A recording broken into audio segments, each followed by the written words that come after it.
Esto es Roundup, un herbicida para grandes trabajos. Este es el nuevo. Veo que en ese pone biodegradable. Es el antiguo. Ahora no lleva lo de biodegradable, así que ya no debe ser biodegradable.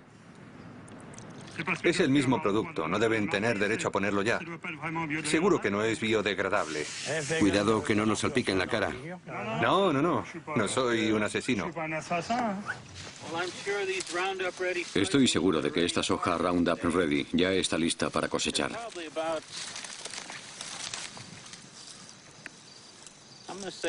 Probablemente tiene, yo diría que un 11% de humedad, así que está perfecta para la cosecha. La primera vez que oí hablar de la soja Roundup Ready fue hace 8 años en una revista agrícola. Me pareció una innovación muy interesante. La soja contiene una proteína que ha sido introducida en la planta mediante manipulación genética que la hace resistente al Roundup. El Roundup se pulveriza sobre las plantas. Las ventajas son evidentes. Si busca en mis campos, no encontrará malas hierbas. Siga las instrucciones de empleo. Roundup no implica riesgo alguno para los seres humanos, animales domésticos y su medio ambiente. Marca registrada de Monsanto. Fabricado en Bélgica. Si ves caracoles, no los rocíes porque entonces no se podrán comer. Y ten cuidado con las fresas. Animo a todos los agricultores europeos a conocer la tecnología Roundup Ready. Francamente es muy buena para el medio ambiente. Es un sistema sostenible, así que pruébenlo.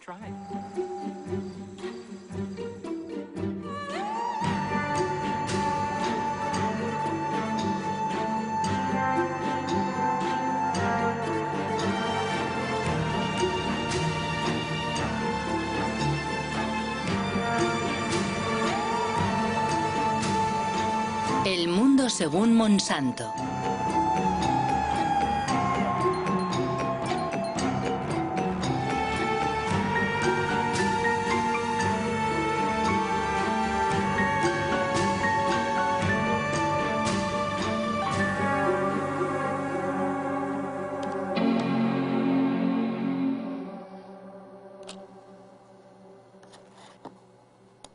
Monsanto.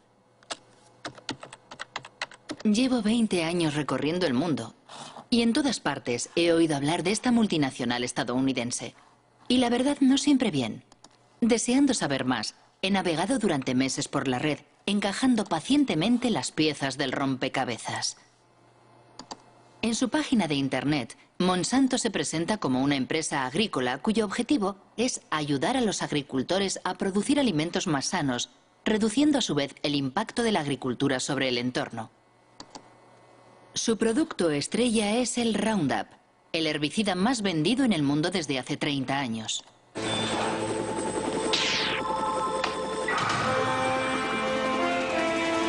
Una aplicación y se acabaron las malas hierbas. Roundup.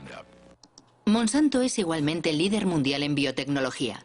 El 90% de los OMG, organismos modificados genéticamente o transgénicos cultivados en el planeta, son suyos. La gran mayoría fueron manipulados genéticamente para que fueran resistentes a las emisiones de Roundup, como por ejemplo la soja Roundup Ready, literalmente lista para el Roundup.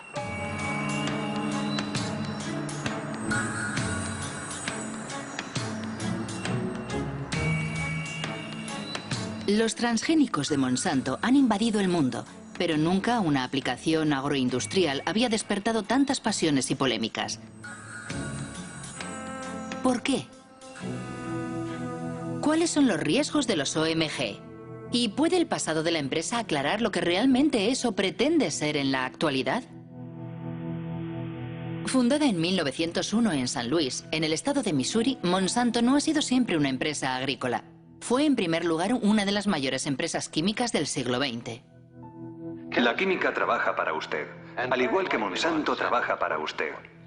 Monsanto. La química creativa hace maravillas para usted. Las maravillas cantadas por la publicidad han hecho de Monsanto una de las empresas más polémicas de la era industrial. Agente naranja, aspartamo, Hormonas del crecimiento bovino. PCB. Los PCB, aceites químicos utilizados como aislantes en los transformadores eléctricos, fueron la estrella de la compañía durante casi 50 años. Se comercializaron como Aeroclor en Estados Unidos, Pyralene en Francia, Oclofen en Alemania, hasta el momento en que fueron prohibidos a comienzos de los años 80. Monsanto, PCB.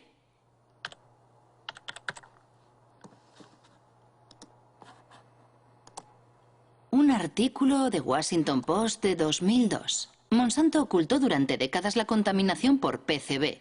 Ocurrió en Anniston, en el estado de Alabama.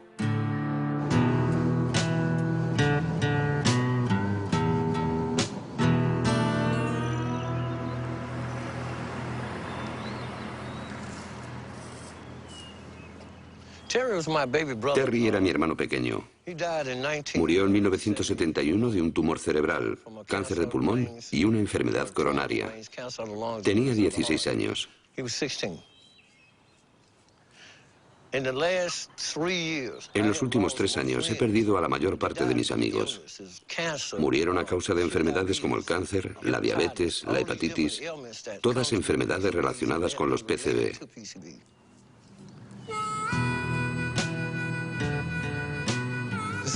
Es el camino de Monsanto.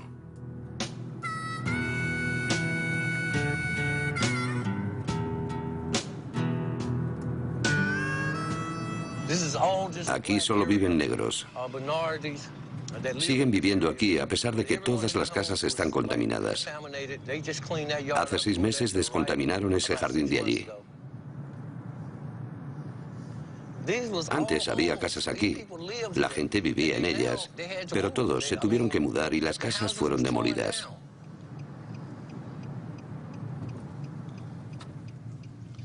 Esta es la casa donde murió mi hermano. Yo crecí en ella.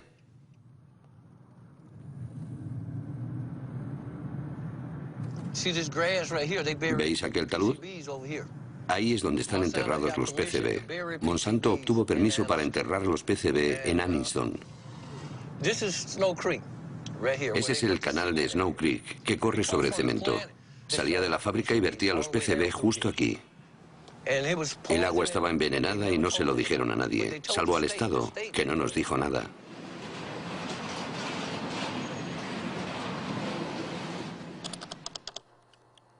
PCB, Monsanto sabía. ¿Pero qué sabía exactamente? Una organización de defensa del medio ambiente de Washington, dirigida por el ecologista Ken Cook, ha hecho públicos los archivos internos de la firma. La mayoría están clasificados como confidencial. Destruir después de leer. Un documento de 1937. La exposición a los PCB provoca efectos tóxicos en todo el organismo y erupciones cutáneas de tipo acné. 1961. Tras la ruptura de una tubería en una fábrica que usaba PCB, 2 obreros desarrollan síntomas de hepatitis. 1966. Científicos sueltan peces en el canal de Snow Creek. Todos mueren al cabo de 3 minutos y medio. Contaminación. Carta dirigida al responsable de ventas en 1970. Este documento resume toda la historia.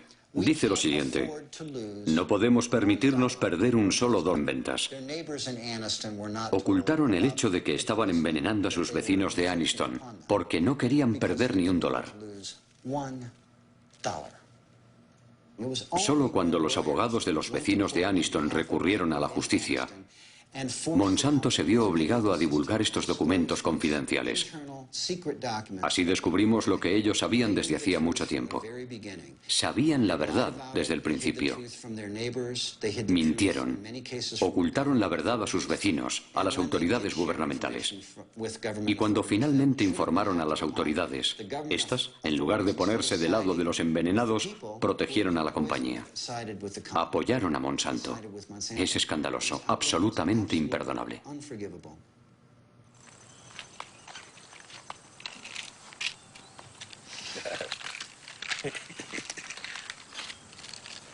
¿Esta es toda tu medicación? No, no es toda. Tengo más aquí. ¿Cuál es tu tasa de PCB? 63,8 en sangre. En sangre. Si realizáramos una biopsia de su grasa, estaría en lo más alto de la escala con 3 o 4 mil partes por 1000 millones. O más. ¿Cuál es el nivel tolerable? 2 partes por 1000 millones. Ese es el estándar mundial. Pero todos nosotros tenemos en la sangre y en el cuerpo más que en ningún otro lugar del mundo. ¿Es normal hablar del nivel de PCB aquí?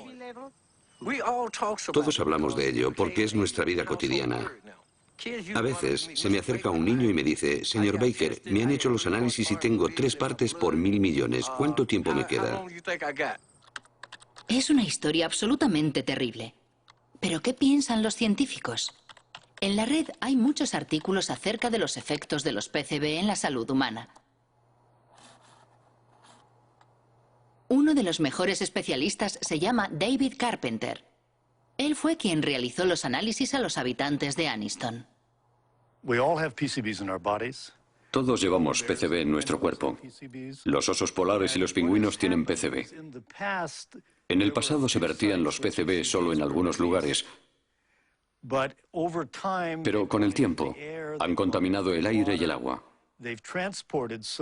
Ahora todo el planeta está contaminado por los PCB.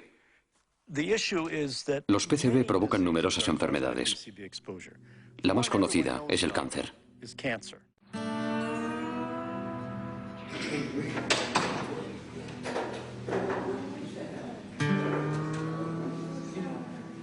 Mis análisis dicen que tengo 202 partes por 1000 millones en mi sistema.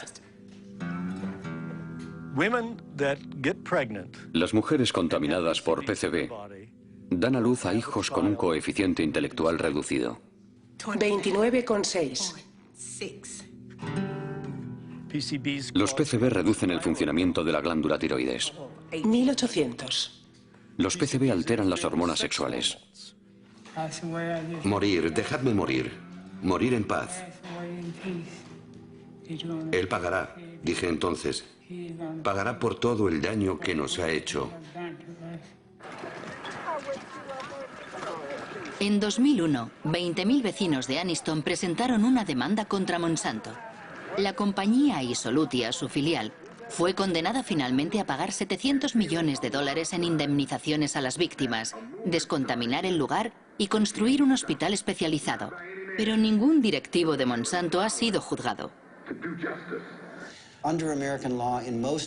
En el sistema jurídico americano, es muy infrecuente que los ejecutivos o directivos de la empresa sean considerados responsables penalmente. Sin embargo, tenemos la posibilidad de demandar a las empresas por la vía civil. Y tienen que pagar. En realidad, las indemnizaciones y los intereses que pagan décadas más tarde las empresas solo son una mínima parte de sus beneficios.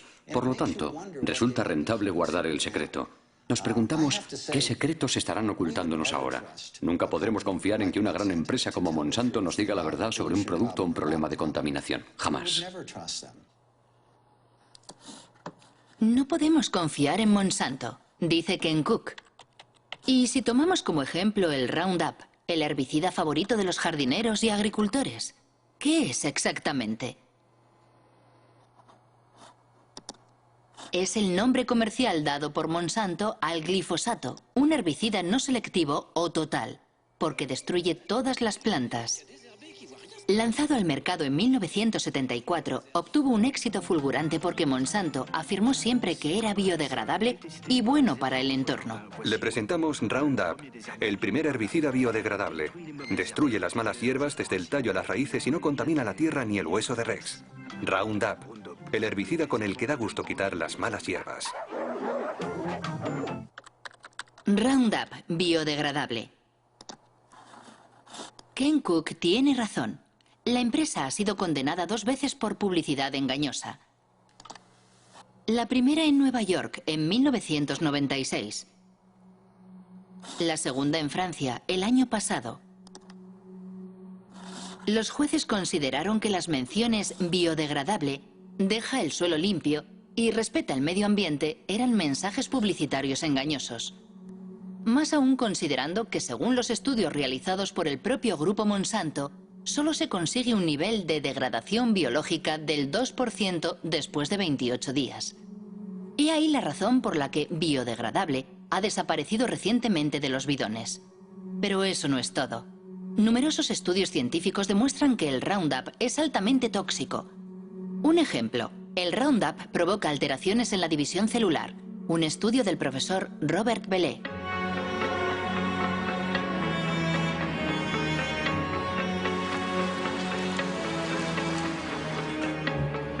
El profesor Bellet trabaja para el CNRS y el Instituto Pierre y Marie Curie.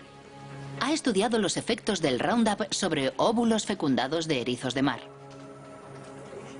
La gran sorpresa fue que el Roundup afectaba a la división celular. Enseguida observamos que el Roundup alteraba el proceso de la división celular, no al mecanismo de la división, sino a los mecanismos que controlan la división de las células. Es necesario comprender cómo se origina un cáncer. Al principio las células no son cancerosas, pero a partir de un determinado momento se producen modificaciones en ellas y la modificación principal es lo que se denomina la inestabilidad desde el punto de vista genético. Y esa es la primera alteración que hemos observado y demostrado para el Roundup. Por eso mantenemos que, en nuestra opinión, el Roundup induce las primeras etapas que conducen al cáncer. Y tenemos cuidado de no decir inductor del cáncer, porque el cáncer lo veremos dentro de 30 o 40 años. Inmediatamente cuando obtuvimos esos resultados, nos dimos cuenta de la importancia que podía tener para la gente que lo usa, porque las dosis con que trabajamos son muy inferiores a aquellas que utiliza la gente. Y pensamos, rápido, es necesario alertar lo antes posible y de la mejor forma posible a la opinión pública. Y para hacerlo pensé que lo mejor sería dirigirme a mis superiores y me sorprendió un poco, la verdad, muchísimo, cuando me sugirieron o incitaron vehementemente a que no hiciera públicos los resultados porque detrás estaba la cuestión de los transgénicos. Es una historia increíble. Se ha ocultado la toxicidad del Roundup para proteger el desarrollo de los transgénicos. Remontémonos al inicio de la historia de los transgénicos. Según la página web de Monsanto, la soja Roundup Ready fue el primer cultivo transgénico autorizado en Estados Unidos en 1996. Sus productores están agrupados en la ASA, la Asociación Americana de la Soja, cuya dirección puede encontrarse en la página de Monsanto. John Hoffman, su vicepresidente, es un defensor incondicional de la biotecnología. En primavera, hacia el 1 de mayo, fumigo una vez con Roundup para matar las malas hierbas. Y después, 6 o 7 semanas más tarde, hago una segunda aplicación. Y eso es suficiente para todo el año. Antes de que existiera el método Roundup Ready, los campos estaban llenos de malas hierbas. Teníamos que buscarlas y arrancarlas con las manos. Era mucho trabajo. El sistema Roundup Ready me permite ahorrar tiempo y dinero. Aparentemente, la nueva maravilla de Monsanto lo tiene todo para seducir a los agricultores. Pero ¿cómo funciona? ¿Cómo puede sobrevivir la soja a las emisiones de Roundup? Esto es una célula de soja. El corazón de la célula, el núcleo, contiene su ADN, la estructura genética de la soja. Para crear su transgénico, Monsanto atravesó la frontera entre las especies. Sus investigadores han seleccionado un gen procedente de una bacteria que le hace resistente al Roundup. El gen se fija a partículas de oro microscópicas que se bombardean sobre las células de soja con un cañón de genes. El gen penetra en el ADN y fabrica una proteína que permite a la planta resistir al Roundup. Cuando el herbicida es pulverizado, mata a todas las malas hierbas excepto a la soja. A decir verdad, es una extraordinaria hazaña tecnológica. Pero igualmente, la soja destinada a ser fumigada por un potente herbicida terminará en el plato del consumidor. Imaginamos que, por lo tanto, fue cuidadosamente estudiada antes de su comercialización. ¿Quién era el ministro de Agricultura en la época? Dan Glickman, ministro de Bill Clinton entre los años 1995 y 2000.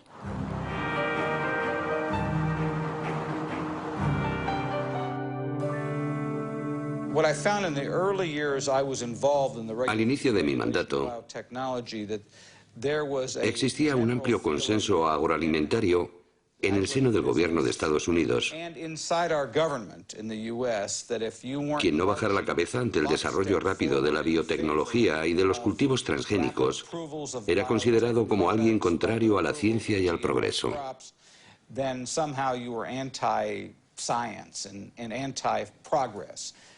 Sinceramente, pienso que deberíamos haber hecho más pruebas. Pero las empresas agroindustriales no querían porque habían hecho inversiones enormes para desarrollar esos productos. Y como responsable del organismo regulador de la agricultura, sufrí muchas presiones para que, digámoslo así, no fuera demasiado exigente. La única vez que me atreví a hablar durante el mandato de Clinton, recibí un buen tirón de orejas, no solo por parte de la industria, también por la gente del gobierno. De hecho, pronuncié un discurso en el que decía que era necesario estudiar con mayor rigor la regulación de los transgénicos. Y había personas dentro del gobierno Clinton, sobre todo en el área de comercio exterior, que se enfadaron conmigo. Me dijeron, ¿cómo puedes, tú que trabajas en agricultura, poner en duda nuestro sistema de regulación? Hasta aquí todo está claro. En Estados Unidos, el ministro de Agricultura no da la talla ante los intereses de las multinacionales. Pero, ¿cómo están regulados los transgénicos en Estados Unidos? El texto más importante ha sido publicado por la FDA, la Food and Drug Administration, la agencia encargada de la seguridad de los productos alimentarios y de los medicamentos. Título: Alimentos derivados de nuevas variedades de plantas. Fecha: 29 de mayo de 1992. Principio 1. Los alimentos obtenidos por modificación genética están sometidos a la misma regulación que los obtenidos mediante el cruce tradicional de plantas. Resumiendo, la FDA decidió no crear una categoría especial para los transgénicos. Para más preguntas, dirigirse a James Mariansky, quien entonces dirigía el Departamento de Biotecnología.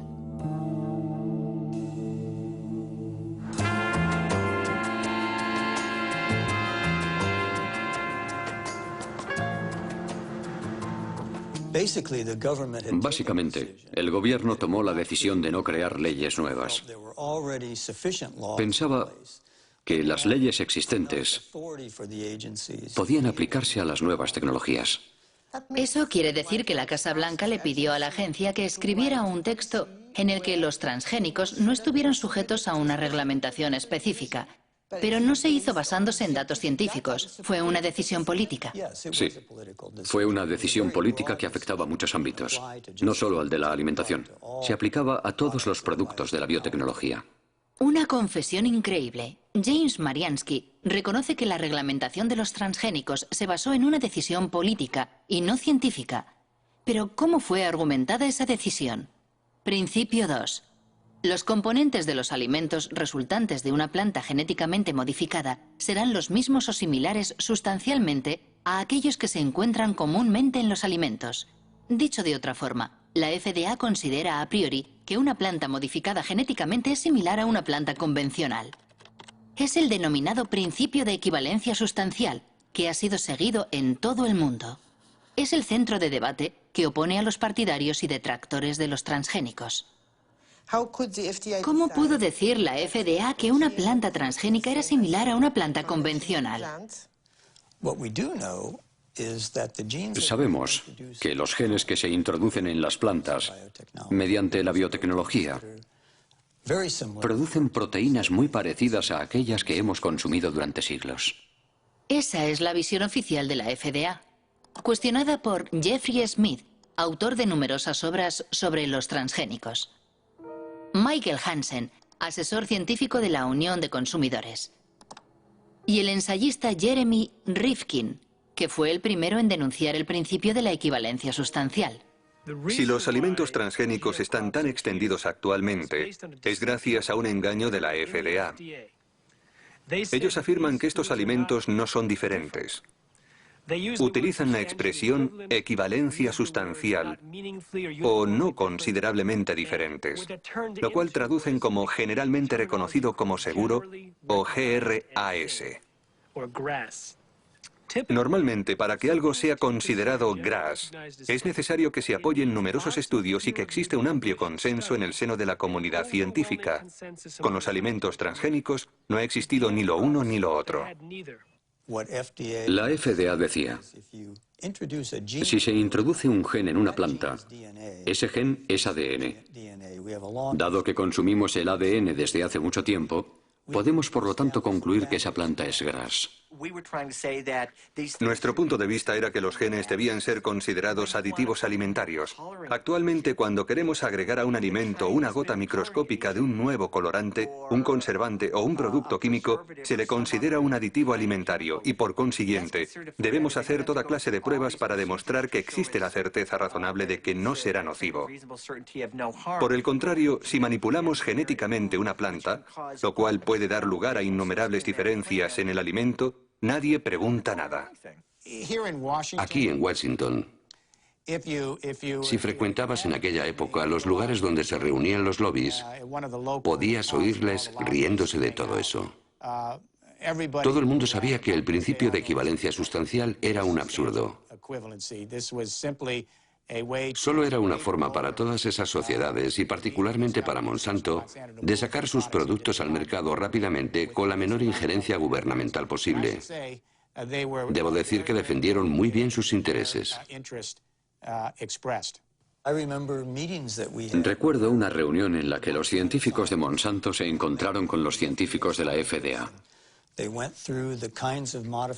Hablaban de las modificaciones que provocaban sus trabajos y le preguntaban al FDA cómo iba a regular esos productos. Jamás he visto una sociedad con una influencia tan determinante y a un nivel tan alto sobre las autoridades gubernamentales a cargo de la reglamentación como Monsanto con sus alimentos transgénicos. Existe un documento excepcional en el que se puede ver a George Bush, padre, visitando los laboratorios de Monsanto. Tuvo lugar 9 años antes de la comercialización de la soja Roundup Ready. Me gustaría enseñarle algunos de los pasos que hemos de dar para llevar un gen de un organismo a otro. En realidad, hará las mismas y pequeñas manipulaciones que realizamos en el laboratorio, donde seleccionamos el ADN, lo separamos y lo mezclamos en diferentes partes para unirlas. ¿Unirlas? Unirlas de nuevo. Esta probeta contiene ADN extraído de una bacteria.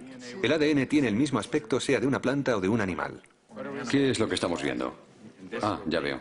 ¿Para qué sirve esto? ¿Para conseguir una planta más fuerte o una planta resistente? En este caso, resistente al herbicida. Comprendo. Tenemos un herbicida fantástico. Este es el químico que... Cuando George Bush efectúa su visita al castillo de Monsanto, es vicepresidente de Ronald Reagan. La consigna de la administración republicana es la desregularización. Se trata de favorecer a la industria reduciendo al máximo las trabas burocráticas, como los exámenes sanitarios o medioambientales sobre los nuevos productos. Y ese es exactamente el problema de Monsanto. Acabamos de solicitar al gobierno que nos permita probarlo por primera vez en una granja de Illinois este año. Seguimos alucinando con esto. Perderemos otros años. Los gastos se disparan y nunca pasa nada. Francamente, debo decir que no tenemos ninguna queja sobre la forma en que el gobierno lleva el tema. Es un proceso muy ordenado. Tienen que asegurarse de hacer lo correcto con estas cosas nuevas. Si en septiembre no tenemos la autorización, puede que pensemos de forma diferente. Llámenme. Nuestro trabajo es la desregularización. Tal vez podamos ayudarles. En 1988, Dan Quayle ocupa el cargo de George Bush, que ha sido elegido presidente de Estados Unidos. 4 años después, el nuevo vicepresidente hace pública la política del gobierno estadounidense relativa a los transgénicos, conforme a los deseos de Monsanto. Damos este paso como parte de la iniciativa presidencial de eliminación de reglamentación, ahora en su segunda fase. Estados Unidos ya es el líder mundial en biotecnología y queremos que siga siéndolo. Solo en 1991 la industria de la biotecnología ha supuesto $4.000 millones. Esperamos que alcance los $50.000 millones en el año 2000. siempre que impidamos la proliferación de una regulación innecesaria. ¿Cree que fue una conspiración? La palabra conspiración es un poco fuerte, pero desde el punto de vista de la empresa, sin duda fue un asalto al poder. Enseguida, un tal Michael Taylor se convirtió en el administrador adjunto de la FDA, justo en el momento en el que se estaban redactando las normas de los alimentos transgénicos. ¿Quién es Michael Taylor? En Internet solo hay una imagen de ese hombre oscuro. Actualmente dirige la Fundación Recursos para el Futuro.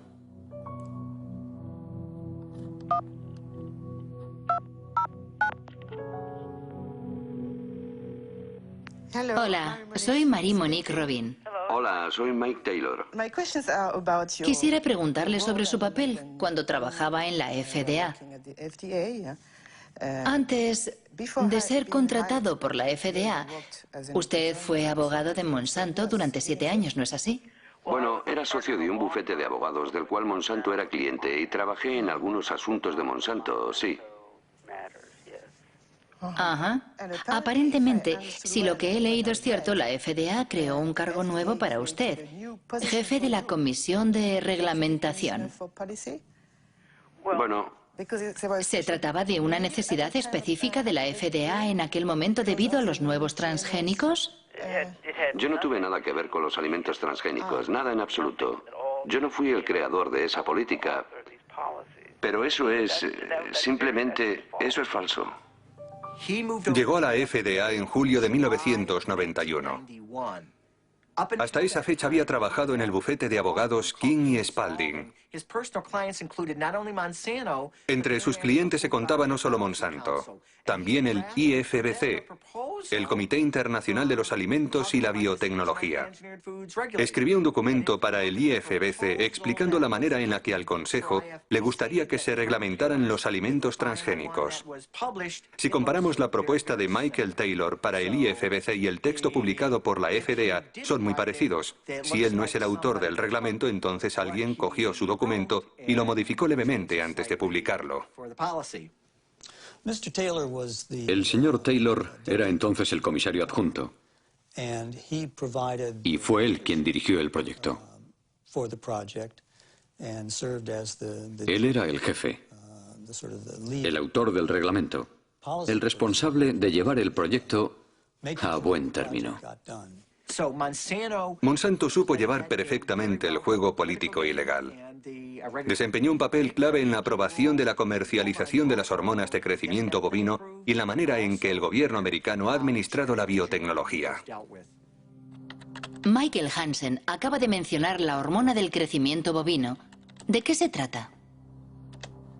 Al parecer es una hormona transgénica que se le inyecta a las vacas para aumentar su producción láctea un 20%. Lo mínimo que se puede decir es que no le gusta a todo el mundo. La hormona es una amenaza para nuestra salud. Veneno mortal. Manipulación. Bautizada como RBGH, hormona recombinante de crecimiento bovino, el producto es comercializado por Monsanto desde 1994 con el nombre de Posilac.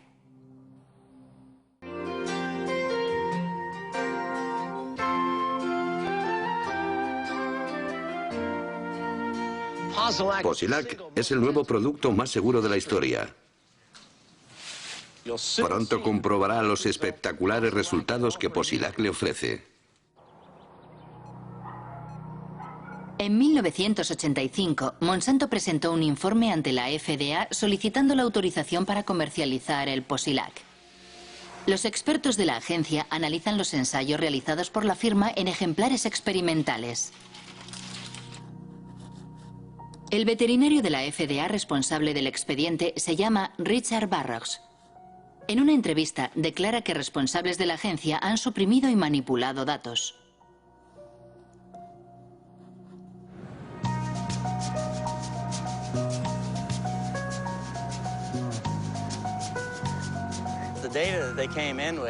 Los datos científicos que la empresa enviaba no tenían en cuenta las necesidades de los productores de leche. A saber, 2 cuestiones clave. Enfermedades como la mastitis, es decir, la infección de las ubres, y los problemas de reproducción. Cuando vi que faltaban aquellos datos, les dije, chicos, tenéis que recoger más información. Eso les retrasó de 2 a 3 años. ¿Informó a la FDA de sus preocupaciones? Poco a poco me fueron marginando. Mi jefe puso a sus colaboradores a cargo del expediente y yo tuve cada vez menos acceso a los datos, incluidas cosas que había pedido personalmente, como los estudios sobre la mastitis. Me convertí en un obstáculo, así que decidieron eliminarme y apartarme del trabajo. Hasta que finalmente me despidieron. Me acompañaron hasta la puerta y allí se terminó todo para mí. ¿Recibió amenazas? Sí, de los abogados de Monsanto. Cuando recurrí mi despido ante la justicia, ellos le dijeron a mi abogado que me denunciarían si revelaba secretos de la empresa para mi defensa. Finalmente, la FDA sería condenada a readmitir al veterinario demasiado concienzudo, quien, asqueado, terminaría renunciando. Pero eso no es todo. En Internet se habla también de documentos robados a la FDA y enviados al profesor Samuel Epstein, dirigente de la Coalición por la Prevención del Cáncer.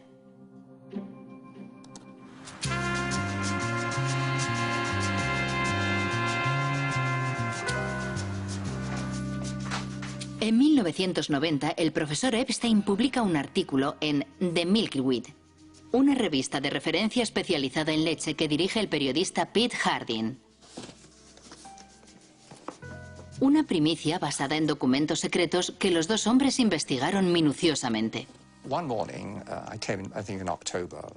Un día encontré en la oficina una caja enorme llena de documentos enviada desde Washington por un remitente anónimo.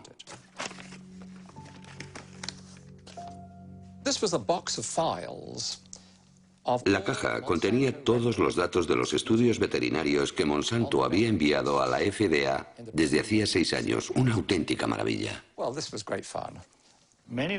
La mayor parte de los documentos son originales, con la frase información interna y confidencial que no puede ser reproducida, revelada o enviada fuera de la empresa sin la debida autorización. Justo lo que un periodista de investigación desea publicar.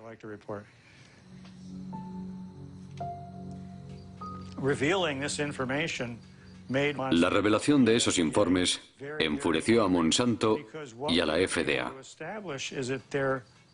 Nosotros demostramos que los cambios fisiológicos observados en los animales tratados con la hormona eran dramáticos.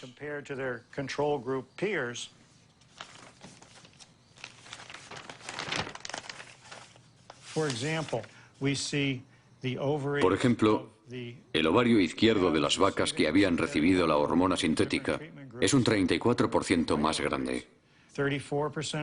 Hasta un 42 o un 44% según los grupos. Más aún, los informes demuestran que los animales tratados tienen graves problemas para reproducirse. Los datos son concluyentes. Nosotros proporcionamos los datos sin procesar y procesados, datos contrastados no por nosotros para su verificación. Las autoridades sanitarias que han analizado la somatotropina bovina han comprobado que no existe ningún riesgo para los consumidores. Para Monsanto, la hormona no solo no representa ningún problema, sino que solo conlleva beneficios para el consumidor. Como la composición química de la leche no es alterada por el Posilac, sus propiedades y su gusto no cambian.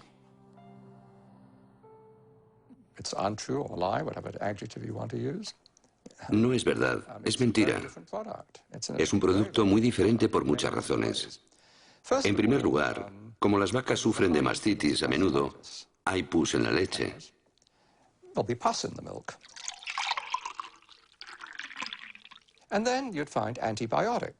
Además, debido al tratamiento de la mastitis, se encuentra una gran cantidad de antibióticos en la leche. Por último, se ha observado un aumento importante del llamado IGF-1, el factor insulina de crecimiento. Desde los años 80, unos 60 estudios han demostrado que existe una relación directa entre un nivel elevado de IGF-1 y el cáncer de mama, de colon y de próstata.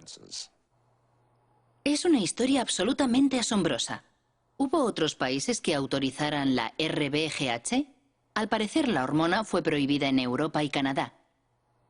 En Canadá también. La Agencia de la Salud de Canadá suele calcar sus decisiones de la FDA. RBGH. Escándalo en Santé, Canadá. Monsanto acusado de intento de soborno. En octubre de 1998, 3 científicos de Santé, Canadá, declararon ante una comisión del Senado por oponerse a la comercialización de la hormona transgénica. El escándalo ha sido descubierto por el Dr. Shiv Chopra, un whistleblower, en inglés, alguien que da la voz de alarma.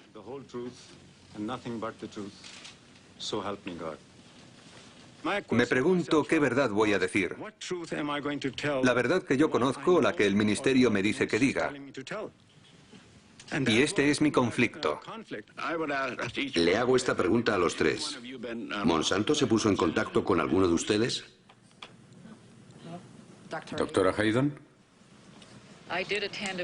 Asistí a una reunión en 1989-90 con representantes de Monsanto y el doctor Drennan, mi superior, y también el doctor Messier. La compañía nos ofreció de 1 a 2 millones de dólares. No sé lo que sucedió después, pero mi director dijo después de la reunión que iba a presentar un informe sobre lo ocurrido a sus superiores. ¿Cómo reaccionó Monsanto? Bien, Monsanto no negó que hubiera ofrecido 2 millones de dólares durante aquella reunión. Después dijeron que había sido una propuesta para hacer más investigaciones en Canadá sobre la vaca canadiense. En cualquier caso, el resultado es que la hormona transgénica no ha sido autorizada en Canadá. Tras las revelaciones de Canadá, el Parlamento Europeo la prohibió para siempre. Después, de repente, Margaret Haydon, Gerard Lambert y yo fuimos despedidos por desobediencia. ¿Fueron despedidos? Sí, nos despidieron y llevamos el asunto a los tribunales. No a la hormona del crecimiento bovino. En Estados Unidos, el Congreso había abierto también una investigación a petición de los detractores de la hormona transgénica. Entre otras cosas, denunciaban la prohibición de etiquetar la leche según su origen, lo cual impedía elegir a los consumidores. Curiosamente, la investigación nunca concluyó. La hormona de crecimiento bovino BGH es una prueba de la aceptación de la ingeniería genética por el consumidor. ¡A la basura! ¡A la basura! ¡A la basura!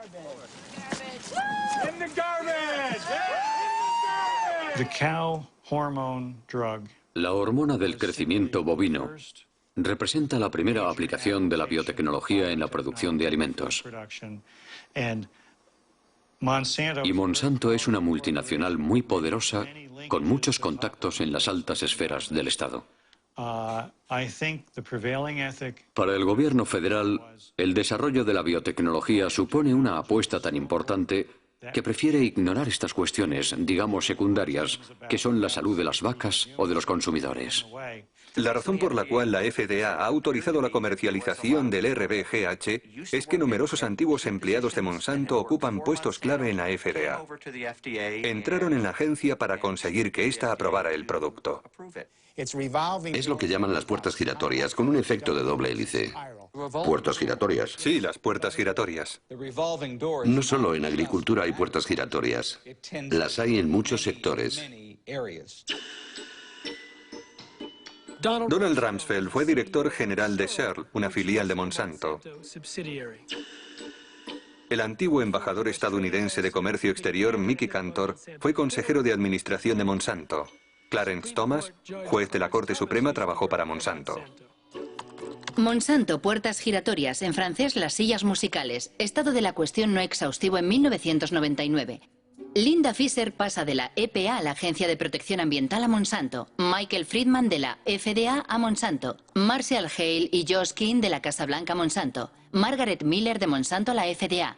William D. Ruckelshaus de la EPA a Monsanto. Sin olvidar a Michael Taylor, que ha hecho varias veces el camino de ida y vuelta. Una vez terminada su misión en la FDA, ¿fue nombrado vicepresidente de Relaciones Públicas de Monsanto?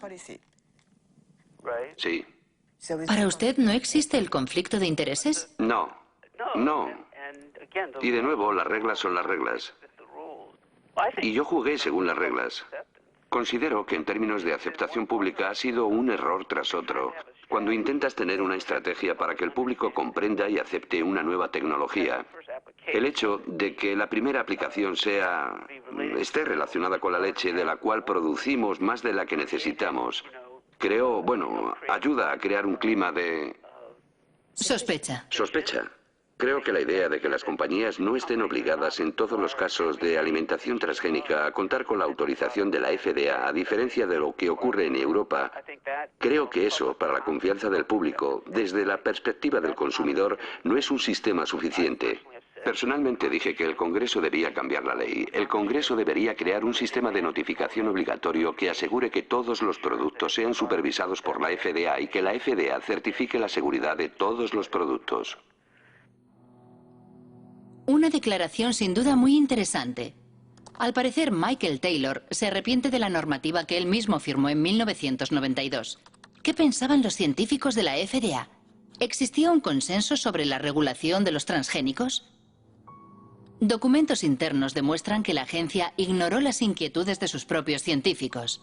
Firmado Steven Drucker.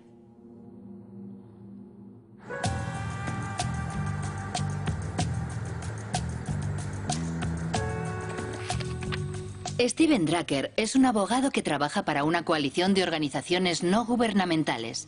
Demandó a la FDA y consiguió la desclasificación de sus archivos sobre los transgénicos.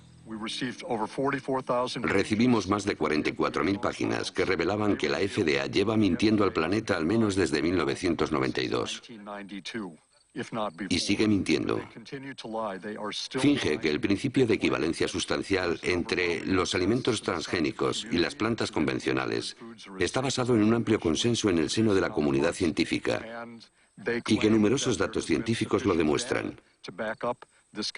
Esas dos afirmaciones son mentiras flagrantes.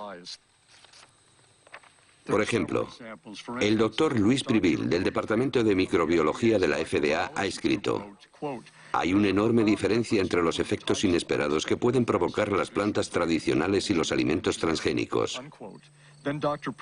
A continuación añade que ciertos aspectos de la manipulación genética podrían resultar más peligrosos.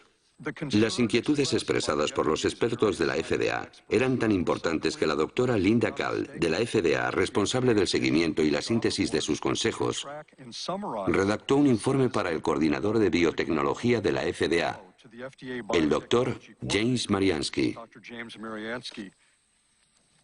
Según documentos internos de la FDA que se han hecho públicos, había muchos científicos de la FDA que no estaban de acuerdo con la normativa propuesta. Por ejemplo, aquí tengo el informe que Linda Kahl le envió. Sí. Sí. Ella decía, los procesos de manipulación genética y de cruce tradicional son diferentes. De cruce tradicional son diferentes. Y según los expertos de la agencia, conllevan riesgos diferentes. Conllevan riesgos diferentes. Es cierto que en el interior de la agencia existían opiniones divergentes. Eso es lo que Linda Kahl resume en su informe. Pero cuando terminamos de redactar la normativa, todos los científicos estaban de acuerdo. Por supuesto que la FDA había investigado el uso de la manipulación genética, pero no tenían ninguna información que indicara que la técnica en sí pudiera crear productos diferentes en términos de calidad o seguridad. Antes de que los científicos de la FDA expresaran sus inquietudes, la agencia recibió una señal de alarma muy clara. En efecto, el primer aditivo alimentario manipulado genéticamente y comercializado en el mercado estadounidense había provocado una grave epidemia. ¿Recuerda lo que sucedió con el L-triptofán en 1989? Sí. Era un aminoácido manipulado genéticamente. A priori conocemos muy bien los aminoácidos. Sí. Mató a decenas de personas y cientos más enfermaron. Provocó una epidemia de una enfermedad desconocida llamada EMS. Es cierto. ¿Cuántas personas murieron?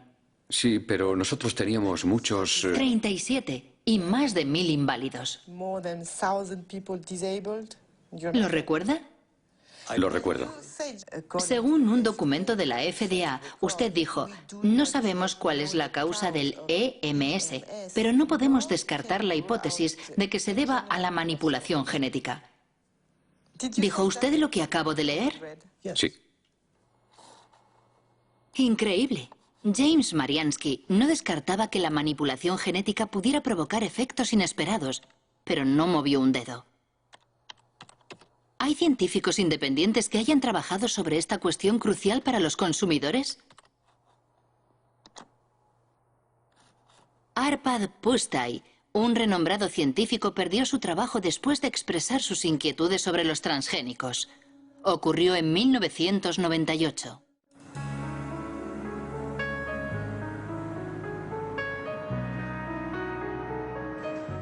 Arpad Pusztai trabajaba para el Instituto Rowlett, en Escocia, y había dirigido un estudio sobre las patatas transgénicas por encargo del Ministerio de Agricultura.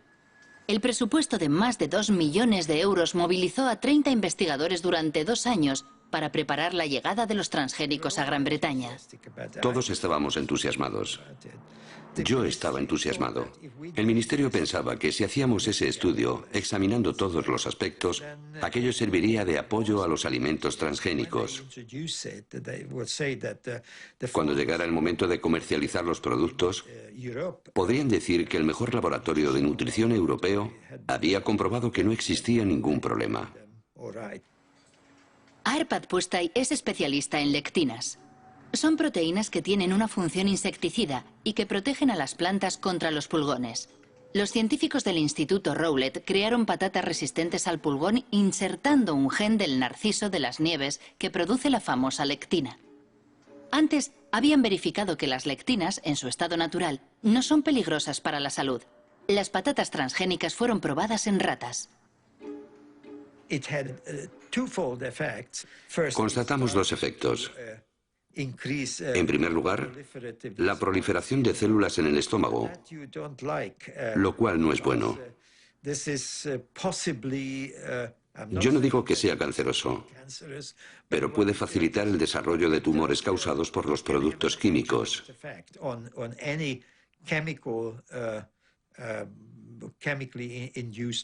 Además, el sistema inmunitario del estómago estaba alterado. No sabemos si eso es bueno o malo, pero en cualquier caso,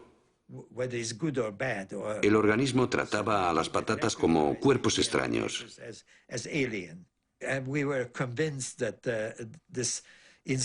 Estábamos seguros de que la manipulación genética estaba en el origen del problema y no el gen de la lectina, porque lo habíamos comprobado aisladamente en una concentración 800 veces mayor sin consecuencias negativas. Era muy importante porque la FDA hablaba en la época de una tecnología neutra. Nosotros dijimos en público que el problema en sí no era el gen, sino la técnica de inserción. Cuando llegaron a Gran Bretaña los primeros cargamentos de soja norteamericana, la BBC entrevistó a Arpad Pusztai sobre la cuestión. Como científico que trabaja en este campo, considero que es muy injusto utilizar a nuestros conciudadanos como cobayas. Creo que jamás me perdonaron que dijera aquello. Monsanto comprendió rápidamente la importancia de nuestros resultados. Ya estaban al corriente antes de la emisión de la entrevista, porque el Instituto de Investigación Agrícola recibía mucho dinero de Monsanto. Comprendieron rápidamente las consecuencias de nuestro estudio. A la mañana siguiente de la emisión de la entrevista, Arpad Pusztai es despedido y su equipo de investigación disuelto. El profesor Stanley Ewen, un renombrado histólogo, era el encargado de estudiar el impacto de las patatas transgénicas en los órganos de las ratas. Desde aquel incidente no se hace ninguna ilusión sobre la independencia de la ciencia. Yo estaba extraordinariamente enfadado y muy alterado. Era como si el suelo hubiera desaparecido bajo mis pies. ¿Qué era lo que había pasado? También desacreditaron a Stanley. No solo a Arpad y a mí. Stanley fue jubilado y desacreditado en la universidad. ¿Es verdad? Sí. Sí. Fue muy duro. El lunes nuestro trabajo era formidable. El martes merecía estar en la basura. Yo tenía una ligera idea de lo que había podido ocurrir, pero no pude confirmarlo hasta hace algo menos de 8 años. Estaba en una cena, y en la mesa, a mi lado, había alguien del Instituto Rowett llamado Dataroi. En cierto momento le dije, es horrible lo que le pasó a Arpad, ¿verdad? Y él me respondió, sí, pero ¿no sabías que Downing Street llamó 2 veces al director? Entonces comprendí que había algo supranacional en todo este asunto. El despacho de Tony Blair había recibido presiones para detener nuestro trabajo porque los norteamericanos pensaban que podría crearle problemas a su industria biotecnológica. El caso de Arpad Pusztai provocó un rechazo masivo a los alimentos transgénicos en Gran Bretaña, apoyado por Greenpeace. Hasta tal punto que un año después, Robert Shapiro, presidente de Monsanto, aceptó participar en una teleconferencia organizada por la Asociación Ecologista. Es el único documento filmado que existe del antiguo presidente, que había inclinado la compañía al área de la biotecnología, lanzando un nuevo lema: alimento, salud y esperanza. Monsanto hizo grandes esfuerzos para imponer sus productos en todos los ámbitos con el apoyo pleno de las multinacionales fabricantes de alimentación, distribuidores, empresas de comunicación, agencias estatales e incluso gobiernos. No se comportan como una empresa que ofrece vida y esperanza, sino como matones que intentan imponer sus productos. Sí, soy un matón, pero me parece que no soy un matón con éxito. Me gustaría empezar señalando que la biotecnología es una herramienta. La biotecnología en sí misma no es ni buena ni mala. Puede usarse bien o muy mal. Los productos que están en el mercado han sido comprobados por los órganos de vigilancia que la sociedad ha establecido con el fin de asegurar no solo su seguridad, también la seguridad medioambiental de esos productos.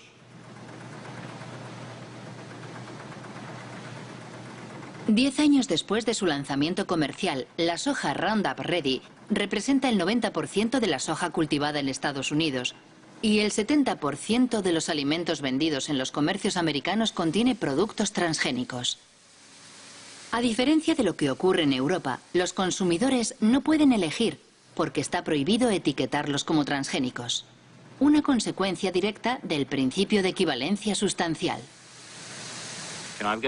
Tengo un grano de soja en la mano y lo puedo comer con toda confianza. Es muy seguro. Creo que la FDA confía en que esta soja es tan segura como las demás variedades. ¿Cómo puede estar tan segura la agencia? Se basa en los datos que la empresa proporcionó a la FDA y que han sido evaluados por los científicos de la agencia. A ninguna empresa le interesa realizar un estudio para, a continuación, ocultar los resultados. ¿Cómo puede estar tan seguro James Mariansky? Si tecleamos Monsanto falsificó estudios científicos, obtenemos 174.000 respuestas. Entre ellas un informe de la EPA, la Agencia de Protección Ambiental de Estados Unidos. Monsanto habría falsificado investigaciones sobre los efectos cancerígenos de la dioxina.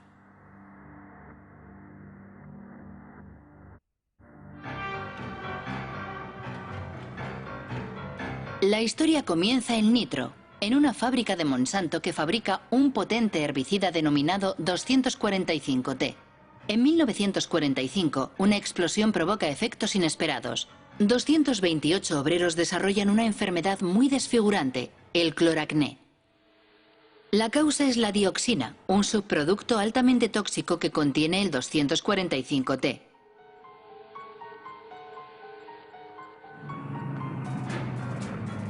El 245T era el componente principal del agente naranja, el defoliante empleado por el ejército americano en la guerra de Vietnam. En los años 60, 40 millones de litros de agente naranja fueron arrojados en el sur del país, es decir, 400 kilogramos de dioxina pura. 3 millones de personas fueron contaminadas, entre ellas miles de soldados americanos. 40 años después de la guerra, la dioxina continúa causando víctimas. Se dice que actualmente el veneno provoca cáncer y graves alteraciones genéticas.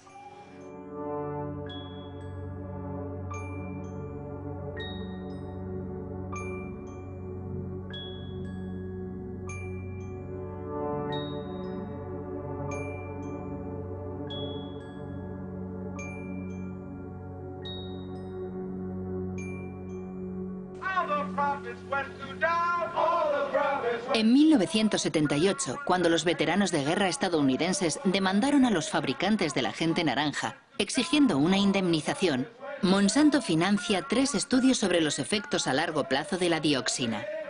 La compañía pagó a científicos para que compararan el estado de salud de los trabajadores afectados 30 años antes en el accidente de la fábrica de nitro, con el de los trabajadores no afectados. 2 personas conocen muy bien ese estudio.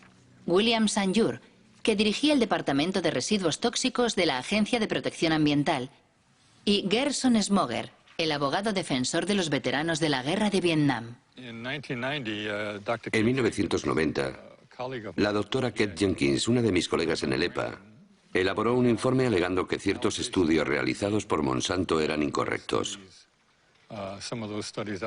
Si hubieran sido realizados correctamente, los resultados habrían sido los opuestos a los obtenidos por Monsanto. Sus estudios demostraban que la dioxina no es un agente cancerígeno para el hombre. Tenían los datos de las investigaciones y manipularon su interpretación para llegar a la conclusión que querían. Una investigación jamás se hace así, jamás. Pero así fue como consiguieron lo que querían. Más tarde descubrimos que había 5 personas con cáncer, que en uno de los estudios habían sido registradas como expuestas a la dioxina. En el otro estudio, esas mismas 5 personas eran presentadas como no expuestas. Al introducir esas 5 personas en el grupo de no expuestas, provocaban la impresión de que había los mismos casos de cáncer en ambos grupos. De esa forma llegaban a la conclusión de que no había ninguna diferencia. Fue así como miles de veteranos de guerra vieron rechazada su demanda de una indemnización por haber sido expuestos al agente naranja. Esos estudios afectaron a toda la legislación en Estados Unidos durante 7 o 9 años. Como Kate Jenkins era una buena científica y una buena empleada de la EPA, y una persona valiente, dicho sea de paso, envió un informe al Consejo Científico de la EPA solicitando que se examinaran de nuevo esos estudios para comprobar su metodología. De hecho, jamás se ha investigado a Monsanto. Nadie investigó esos 2 estudios, nadie. La única investigación que se llevó a cabo fue sobre Kate Jenkins, la persona que dio la voz de alarma. Su vida se convirtió en un infierno. La acosaron, la obligaron a cambiar de trabajo, la persiguieron. ¿Cree a Monsanto cuando dicen que sus transgénicos no representan ningún problema para la salud? No me creo ni una palabra de lo que dice esa empresa, nada. Todo lo que dicen debe ser minuciosamente verificado por personas independientes, con la condición de que sean competentes y realmente independientes. Efectivamente, para demostrar la inocuidad de la soja Roundup Ready, Monsanto realiza un estudio que se publicó en 1996 en una revista científica importante. Supuestamente, medía los efectos de la soja transgénica sobre la salud de los animales, en especial sobre las ratas. El estudio fue cuidadosamente desmenuzado por un científico danés ya fallecido, el noruego Ian Prime.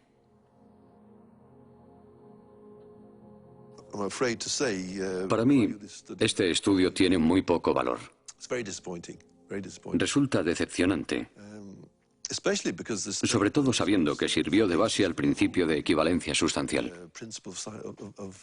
Hay cosas sorprendentes. Por ejemplo, esta frase: los estudios sobre la alimentación de los animales nos proporcionan la seguridad parcial de que no hay cambios importantes. ¿Cómo que parcial? Eso no es suficiente. Yo quiero el 100% de seguridad. Por ejemplo, en la página 723 se puede leer: salvo por su coloración más marrón, los hígados parecían normales durante la autopsia. ¿Cómo se puede decir eso sin estudiar el interior del hígado? Sin estudiar las muestras al microscopio para ver si no hay diferencias. Además, usaron ratas viejas. Cuando se quieren ocultar los problemas, no hay nada mejor que coger animales adultos, porque son los jóvenes los que permiten observar si se ha producido alguna modificación. Podemos afirmar que se trata de mala ciencia, porque proporcionan muy pocos datos. ¿Intentó conseguir los datos originales del estudio sobre las ratas? Yo no, pero un colega sí. Fue muy largo y frustrante, porque tuvo que ir de despacho en despacho. Y finalmente, la respuesta fue negativa. Si no hay nada que ocultar, no debería ser un problema. Los datos deberían estar a disposición de todo el mundo para que se pueda trabajar con ellos. Pero cuando vemos que se ocultan los datos, todos sospechamos. Nos preguntamos por qué los ocultan así. De cualquier forma, una cosa es segura. Fue gracias a esos estudios insuficientes por lo que los transgénicos de Monsanto invadieron el mundo, principalmente América del Norte y del Sur, Asia y Australia. En 10 años los cultivos transgénicos se han extendido por más de 100 millones de hectáreas. El 70% son resistentes al Roundup y el 30% restante ha sido manipulado genéticamente para fabricar un insecticida denominado BT. Desde 2001, la compañía publica un documento titulado The Pledge, la promesa, una especie de carta ética en la que intenta responder a sus detractores justificando sus prácticas. En el corazón de su oposición a los transgénicos se encuentra singularmente la cuestión de las patentes. Eso que Monsanto llama sus derechos de propiedad intelectual, que deben proteger sus inversiones. En América del Norte, cualquier granjero que compre semillas transgénicas debe firmar un contrato de empleo de la tecnología, mediante el cual se compromete a respetar la patente que la compañía posee sobre el gen manipulado. En Estados Unidos, los alimentos transgénicos están protegidos por la ley de patentes. Por esa razón, no tengo derecho a guardar granos para sembrarlos el año siguiente. Es una protección para Monsanto y las empresas dedicadas a la biotecnología, porque han invertido muchos millones de dólares para crear esta tecnología nueva. ¿Cómo puede saber Monsanto que alguien ha vuelto a plantar sus semillas?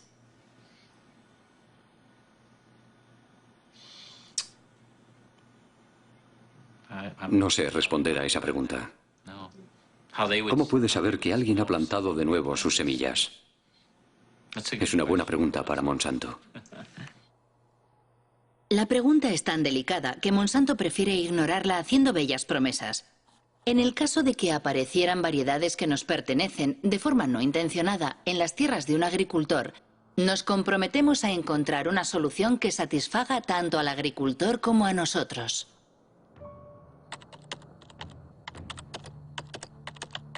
Pero la realidad resulta mucho menos idílica.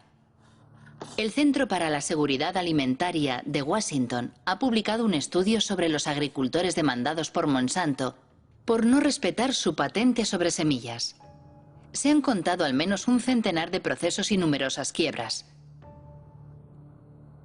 Entre las víctimas se cuenta Troy Rush, un agricultor de Indiana.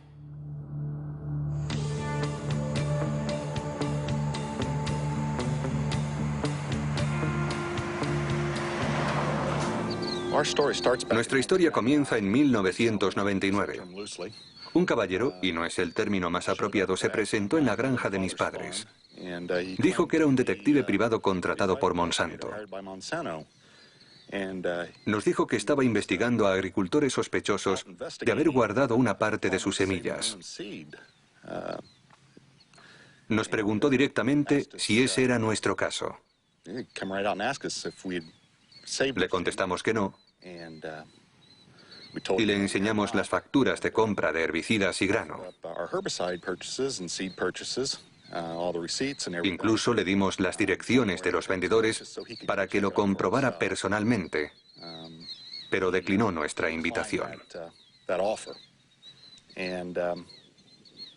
Después de aquel incidente, Monsanto demandó a mi familia.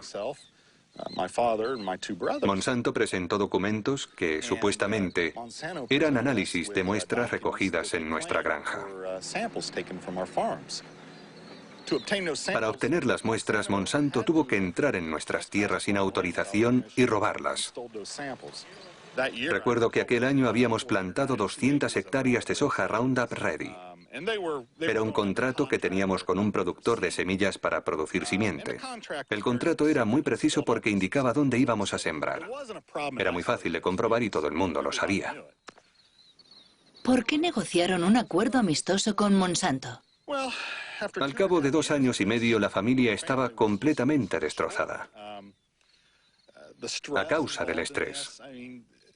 Sus acciones amenazaban el trabajo de 5 generaciones. Si Monsanto hubiera ganado, lo habríamos perdido todo. Y ellos se lo habrían quedado todo. Todo. Buenos días. Buenos días, señor. ¿Cómo estás hoy, Troy? Bien, ¿cómo estás? ¿Cómo va todo? Bien. Troy Rush y David Runyon cultivan soja tradicional. Los dos han sido víctimas de lo que en Estados Unidos llaman la policía de los genes. Creada por Monsanto para imponer su ley en los campos, la policía de los genes siembra el terror en el campo norteamericano, donde se denuncian los métodos totalitarios de un mundo dominado por los transgénicos. Troy, me gustaría que vieras unas fotos. Mira lo que hice para impedirles que volvieran a entrar en mis tierras.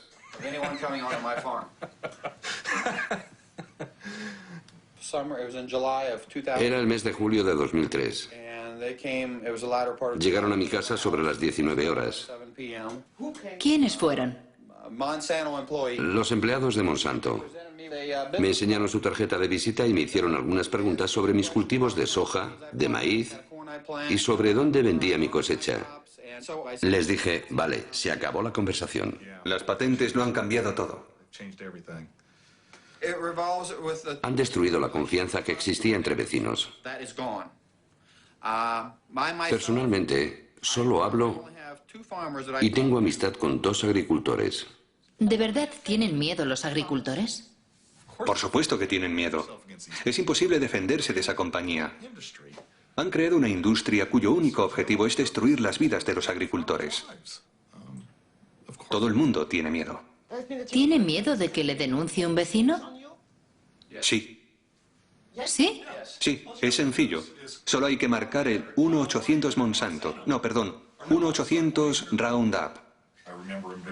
Recuerdo que animaban a los agricultores a llamar a ese número gratuito para delatar. ¿Por qué hace todo eso Monsanto? Para controlarlo todo. ¿Las semillas? Sí. Quieren controlar la simiente. Quieren apoderarse de la vida. Se trata de la base de nuestra alimentación. Quieren apoderarse de la comida, de toda la alimentación. Entre 1995 y 2005, Monsanto adquirió una 50 de compañías semilleras en todo el mundo.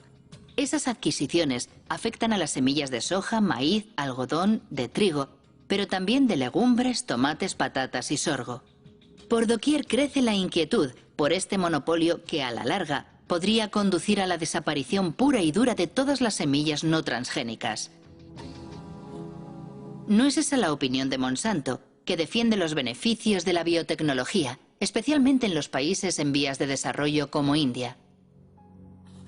Nuestros productos reportan importantes beneficios económicos no solo a los grandes productores, también a los pequeños. Por lo general ofrecen cosechas de mejor calidad y una rentabilidad más alta.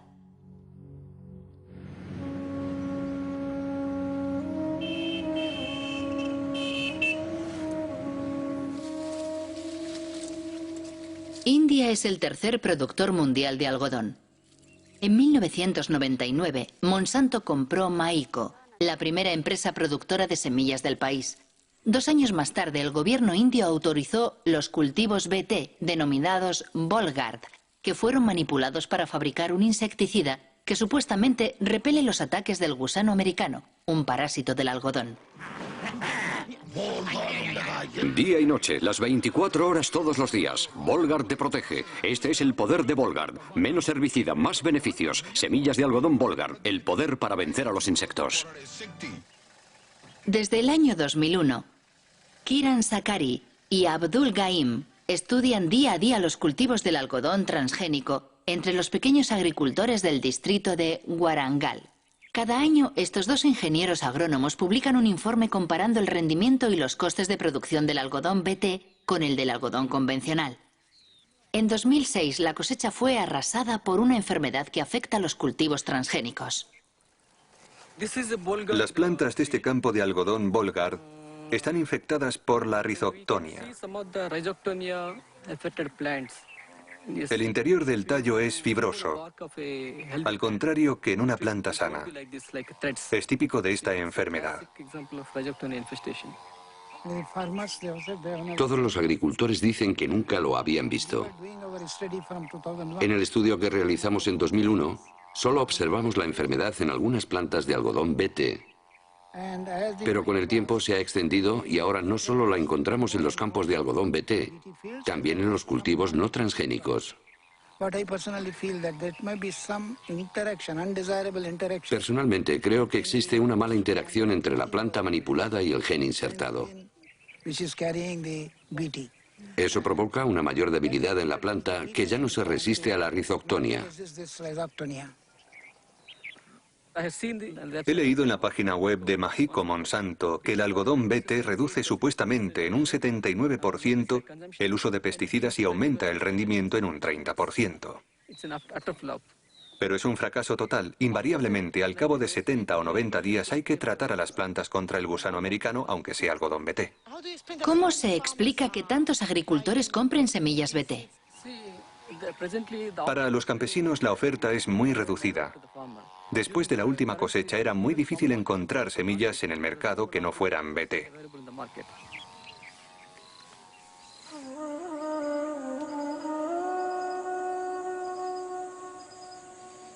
Actualmente en India, Monsanto controla prácticamente la totalidad del mercado de simiente de algodón. Una manera de imponer sus semillas transgénicas 4 veces más caras que las semillas convencionales. Para conseguirlas, los campesinos se ven obligados a empeñarse con intereses de usura. Si la cosecha es mala, van a la quiebra. Es una espiral infernal que está diezmando las aldeas indias.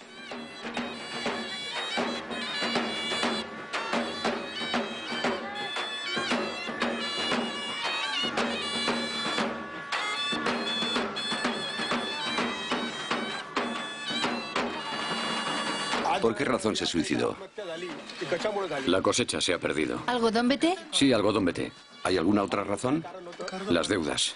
¿Qué edad tenía? 25 años. Se bebió 1 litro de pesticida.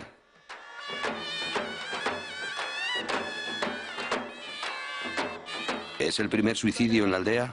No. El segundo.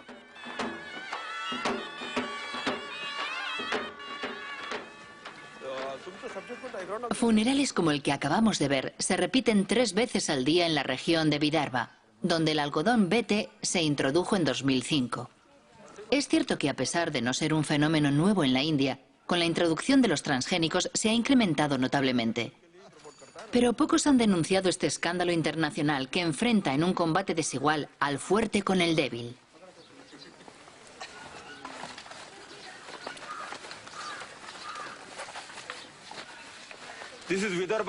En las zonas de Vidarbha, donde se cultiva el arroz, se producen pocos suicidios. Esta es la zona donde se cultiva el algodón. El resultado del algodón BT es que el primer año hubo 600 suicidios entre junio de 2005 y junio de 2006.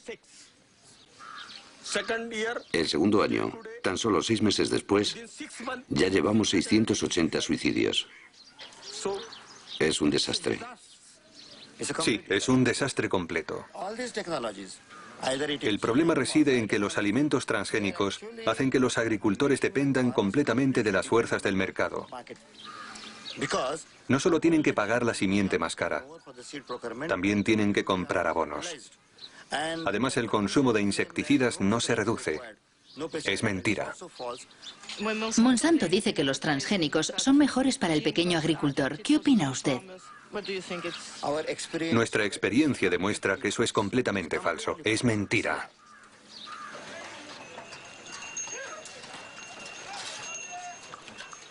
Este día de diciembre de 2006, la revuelta planea sobre el mercado de algodón más importante del estado de Maharashtra. 3 días después del rodaje de estas imágenes, estalló la revuelta y decenas de campesinos, entre ellos Kishore Tiwari, fueron detenidos. Nos ofrecen un precio muy bajo por nuestro algodón. Los campesinos están muy nerviosos. ¿A cuánto asciende tu deuda? ¿A cuánto asciende tu deuda? 52.000 rupias, 60.000 rupias, 50.000 rupias, 20.000 rupias, 50.000 rupias, 15.000 rupias. ¿Cuántos de vosotros no plantaréis algodón BT el próximo año? No quieren cultivar algodón BT.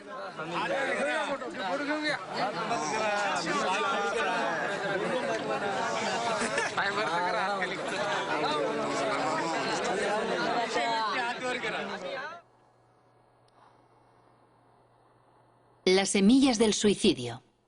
Es el título de un libro escrito por Vandana Shiva. Esta física, ganadora del Premio Nobel Alternativo, dirige una fundación económica y una red de granjas productoras de semilla bautizada Nadyana.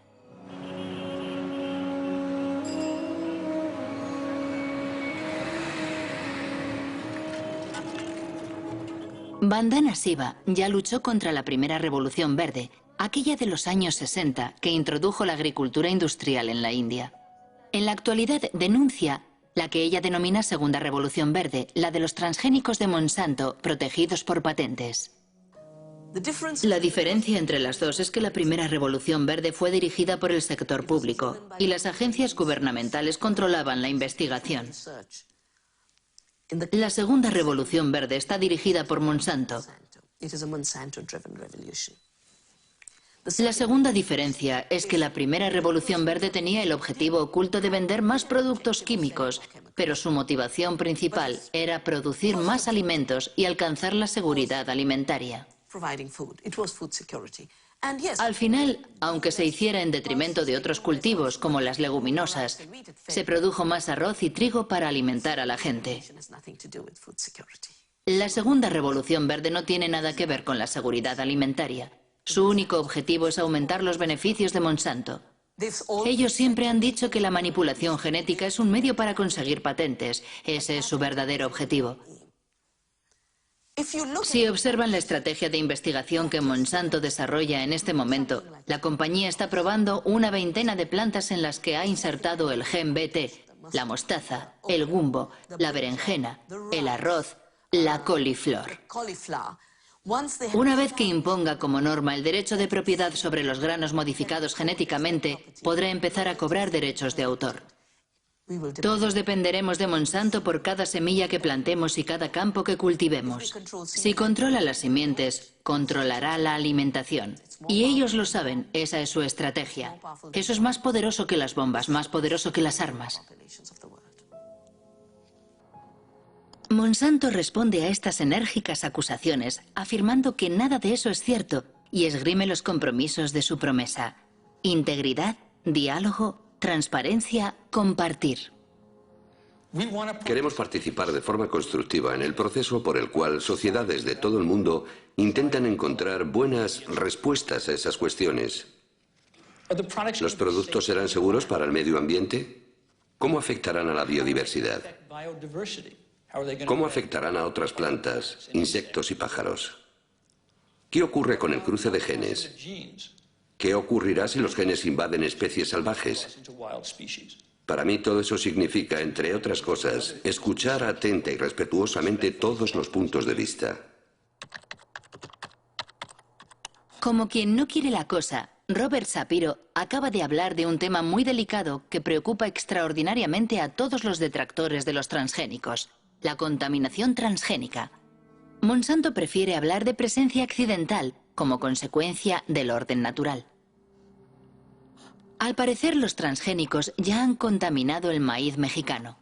Eso es lo que demuestra un estudio publicado por la revista científica Nature, firmado por el profesor Ignacio Chapela, de la Universidad de Berkeley. El artículo ha provocado una intensa polémica.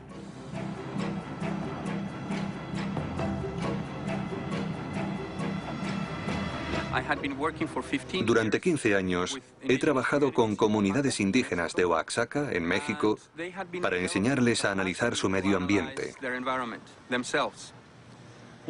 Uno de mis estudiantes les está enseñando a detectar los alimentos transgénicos. Llevamos una lata de maíz americano en conserva que tenía que servirnos de control positivo porque sabíamos que era maíz transgénico.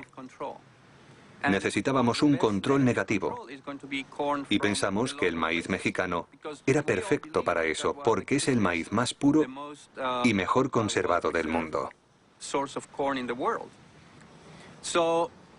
Cuando analizamos las muestras, descubrimos sorprendidos que el maíz que creíamos que no era transgénico ya contenía ADN transgénico.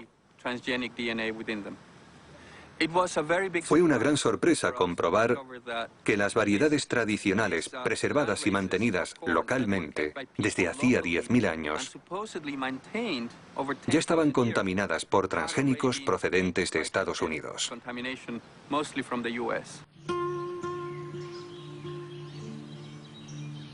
México es el lugar originario del maíz. En la región de Oaxaca, al sur del país, existen más de 150 variedades locales. Esa gran biodiversidad es un tesoro universal que protege la reserva genética de maíz conservada por millones de campesinos mexicanos. ¿Este maíz es para la familia? Sí, para la familia nada más. Hace tortillas. Pero siempre de este tamaño, así limpio, se recoge para semilla, para el otro año. ¿Nunca compras semillas afuera? No. ¿Se intercambia? Sí, trueque de la antigüedad.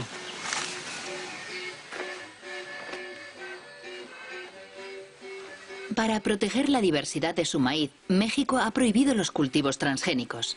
Sin embargo, en el marco del Tratado de Libre Comercio firmado con Estados Unidos y Canadá, el país no puede impedir la importación masiva de maíz americano, transgénico en un 40%.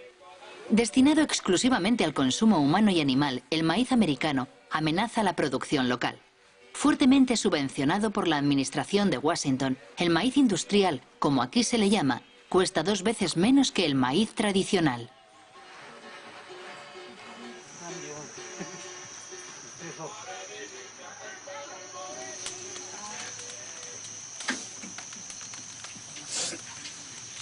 ¿La tortilla siempre se hace con maíz criollo?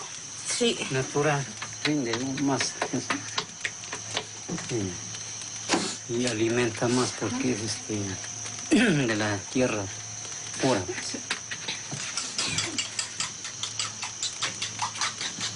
Este es el maíz morado. Antiguamente mis abuelitos sembraban esto. Ahorita se sigue conservando esto. Así es. Antes de la conquista ya. Sí. No, y ya viene la otra conquista. ¿Cuál es la otra conquista? Transgénico, pues. El transgénico. Para tumbar esto. Y desaparecer lo criollo para que reine el maíz hecho. Vamos a depender mucho de eso porque vamos a tener que poner fertilizante que ellos vendan, insecticida que ellos vendan. Todo lo que ellos tengan que vender, tenemos que comprarlo para que haya maíz, si no, no va a haber. Sin embargo, el criollo, sin ponerle abono, ni insecticida, ni nada, Por lo menos así está.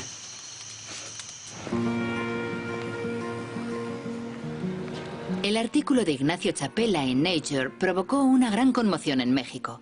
El Instituto Nacional de Ecología confirmó la contaminación del maíz mexicano.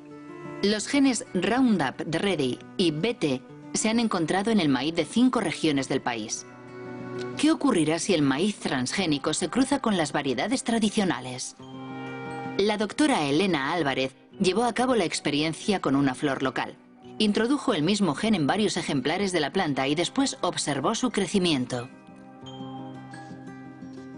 Nosotros hemos visto que aún 2 plantas idénticas genéticamente, es decir, tienen todo el genoma idéntico, todos los cromosomas son igualitos y tienen el mismo transgen, pero este transgen está localizado en diferentes sitios, ¿no? Y sin embargo, cuando vamos a analizar el fenotipo, es decir, la forma floral que tienen estas plantas, algunas de ellas son idénticas al tipo silvestre, es una flor normal con 4 pétalos, 4 sépalos que están abajo, y otras son flores aberrantes. Tiene pelos ectópicos, tiene pétalos también con formas raras, y algunas de estas flores pueden llegar a ser completamente monstruosas. Y la única diferencia entre esta y la que parece silvestre es la localización del transgén, que se insertó en otro sitio por casualidad. ¿Por qué es preocupante? En México, una vez que estas semillas sean liberadas al ambiente, es muy probable que los transgenes vayan y se inserten en los genomas de las razas criollas mexicanas. Esto no se puede controlar. Una vez que se libera al ambiente y que hay entrecruza, que la va a haber porque el maíz se poliniza abiertamente por viento, entonces el fondo genético del criollo puede hacer que el mismo transgen tenga efectos distintos, ¿sí?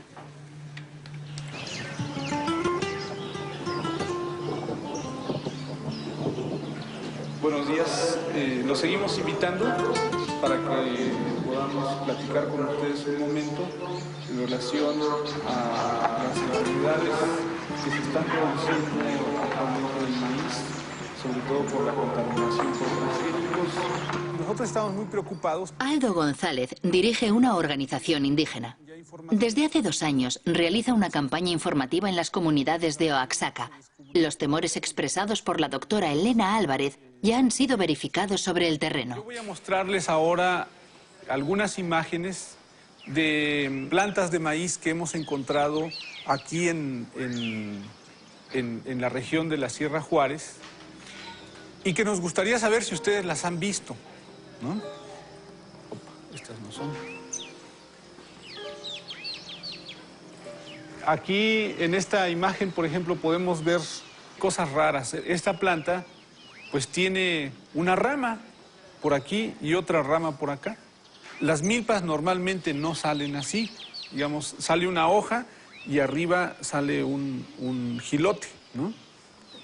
En este caso están saliendo 3 jilotes sobre una sola hoja. Son monstruos.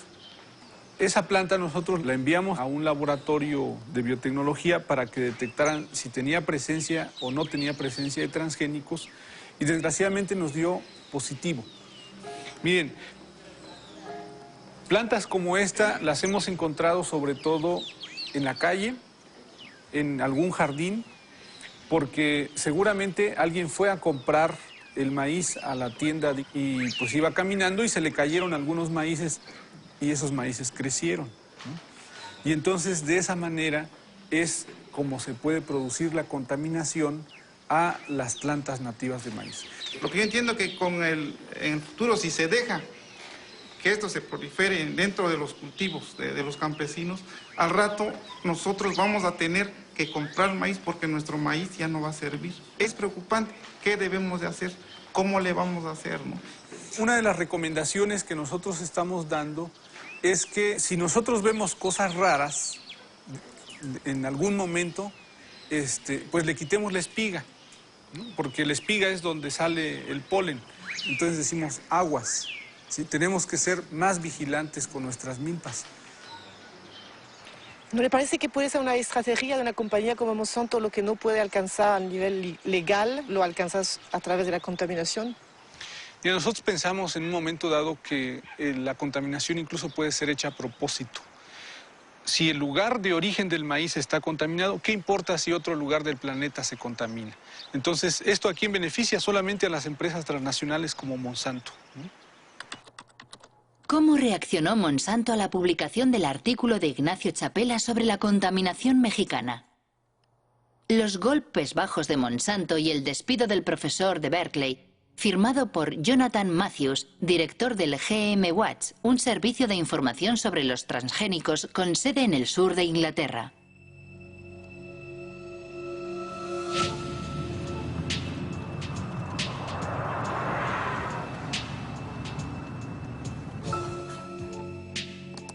Según Jonathan Matthews, Ignacio Chapela ha sido víctima de una campaña lanzada en AgBioWorld, una página web partidaria de los transgénicos. La víspera de la publicación del artículo de Nature, una tal Mary Murphy envió un email que AgBioWorld distribuyó entre miles de científicos de todo el mundo. Decía así: los activistas sin duda van a hacer correr el bulo de que el maíz mexicano ha sido contaminado por genes de maíz transgénico. Al día siguiente, una tal Andura Smetasek envía un segundo email. Ignacio Chapela, activista antes que científico. Es verdaderamente una campaña de difamación. Los 2 primeros días entran en escena Murphy y Smetasek. A continuación, otros científicos reaccionan diciendo: tenemos que hacer campaña contra eso. Tenemos que inundar Nature con emails que digan que ese estudio no es serio. He pasado mucho tiempo investigando quiénes eran Smetasek y Murphy. Por lo que respecta a Smetasek, si consideramos los datos técnicos de sus emails, vemos recibido de y la dirección del remitente, y después un protocolo de Internet. Solo hay que copiarlo y buscarla en un anuario de páginas de Internet.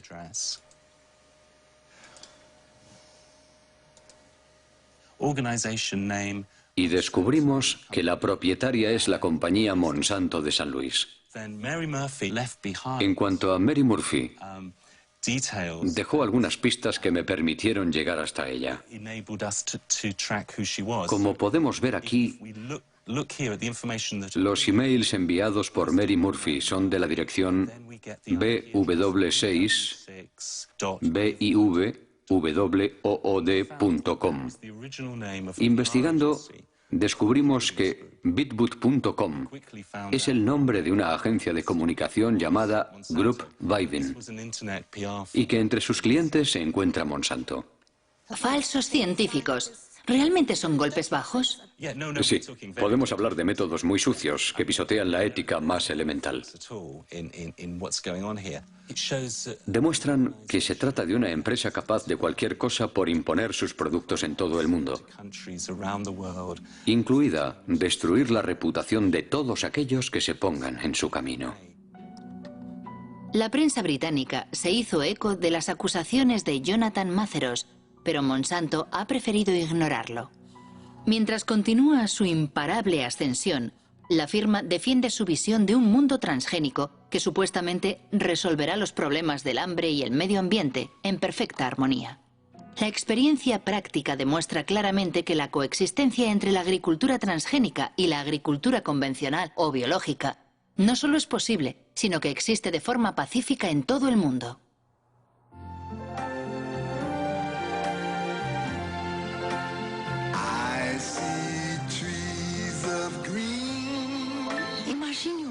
Imagine un mundo que proteja la naturaleza, la tierra, los ríos, donde la gente pueda producir maíz con menos productos químicos y sin matar los bosques. Usted está pensando en un mundo con transgénicos.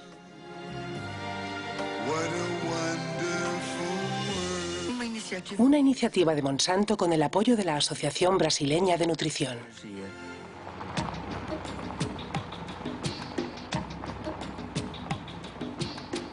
El mundo transgénico. Ya está en marcha en América del Sur, donde en 2007 se sembraron 40 millones de soja Roundup Ready.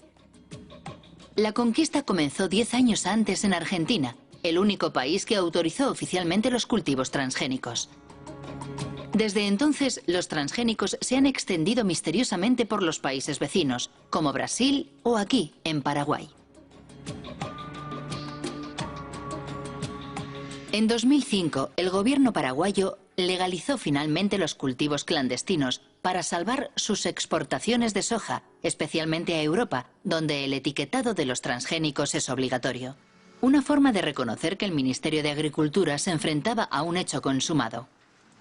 Cuando se aprobó la utilización del transgénico, había entrado originalmente el transgénico en forma irregular. ¿Y se sabe cómo entraron las semillas?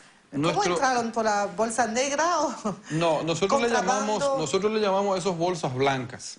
No le llamamos, ustedes le llamarán bolsas negras, nosotros le llamamos bolsas blancas. Son semillas que no tienen certificaciones oficiales. ¿Se sabe si Monsanto tuvo un papel en el contrabando de semillas? Quizás las empresas pudieron haber promocionado sus variedades, sus líneas de semillas. Evidentemente, y como le digo, el gobierno tuvo que reaccionar ya proactivamente, pero una vez ocurridos los hechos.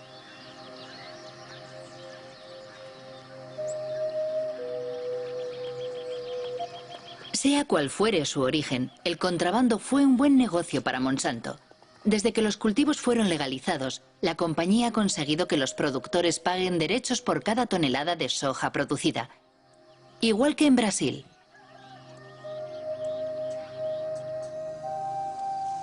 Desde entonces, la deforestación avanza imparable en Paraguay, expulsando a la fuerza a los pequeños campesinos que se niegan a abandonar sus pequeñas parcelas.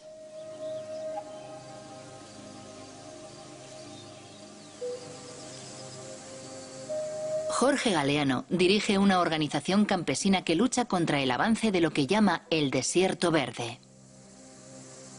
Así como estamos teniendo acá una muestra de lo que es el sojal, en realidad es solamente un monocultivo que destruye todo lo que está a su paso, ¿verdad? Entonces, estos eran totalmente bosques y, digamos, partes de la agricultura familiar campesina que conviven con las plantas, con los árboles, ¿verdad? La mandioca, el maíz. ¿Le parece, Jorge, que el monocultivo transgénico puede convivir con las producciones de los pequeños campesinos aquí? Nosotros estamos seguros que no. No puede convivir, no son compatibles. Es una guerra silenciosa que va eliminando comunidades campesinas, familias campesinas, biodiversidad que tenemos en el campo. Esta trae muerte, trae pobreza, trae enfermedades y la eliminación de todos los recursos con que nosotros contamos para sobrevivir. Actualmente por todo el país se fumiga Roundup, con avionetas o con abonadoras llevadas por obreros agrícolas sin ninguna protección. Se fumiga justo hasta la puerta de las casas o cerca de los cultivos de supervivencia de los pequeños campesinos. Todos los años se destruyen cosechas y miles de personas son contaminadas. Como esta familia rodeada por los transgénicos de Monsanto. Los padres están preocupados por su hijo Pedro, que todos los días tiene que atravesar los campos de soja para ir a vender las tortillas de maíz que hace su madre.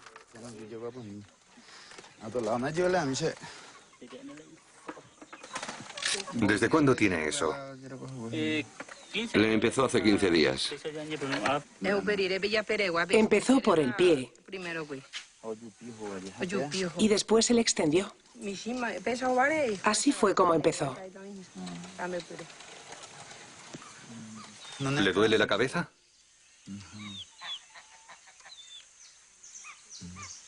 ¿Come bien? Muy poco.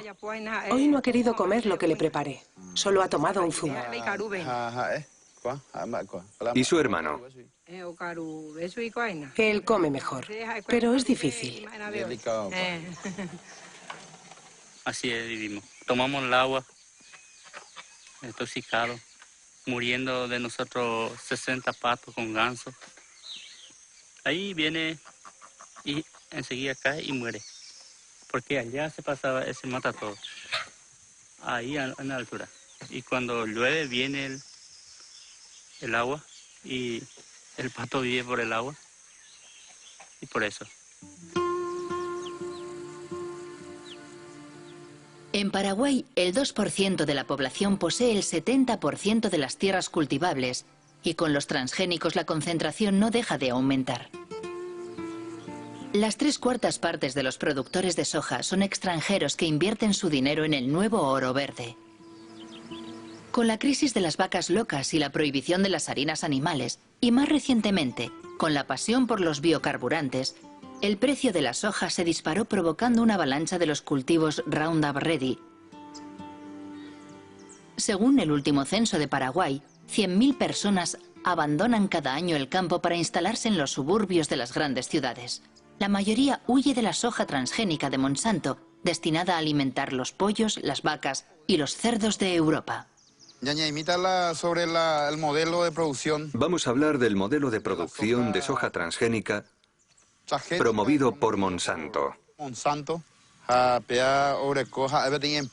Es una empresa multinacional presente en el mundo entero, cuyo objetivo es controlar toda la producción de alimentos en el mundo. ¿Y cómo? A través de la implementación de una agricultura sin agricultor.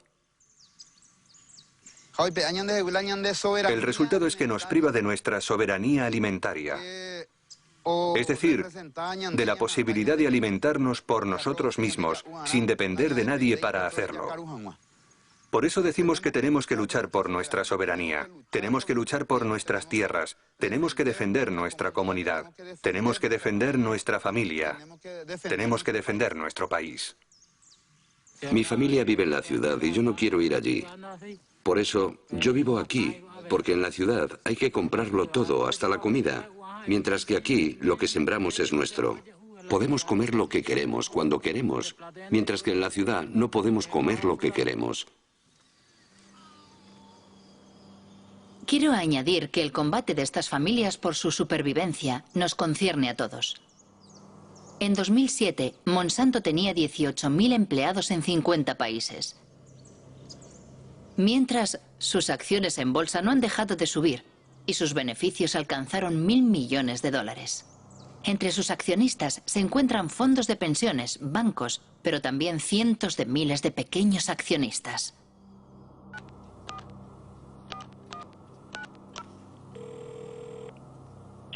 ¿Chris Horner? Hola, Christopher Horner. Soy Marie-Monique Robin, de Francia. Agradecemos su insistencia solicitando una entrevista. Pero hemos tenido algunas conversaciones internas y no hemos cambiado de opinión. De forma que no tenemos ninguna razón para participar en su documental, porque sospechamos que no será muy positivo para nosotros.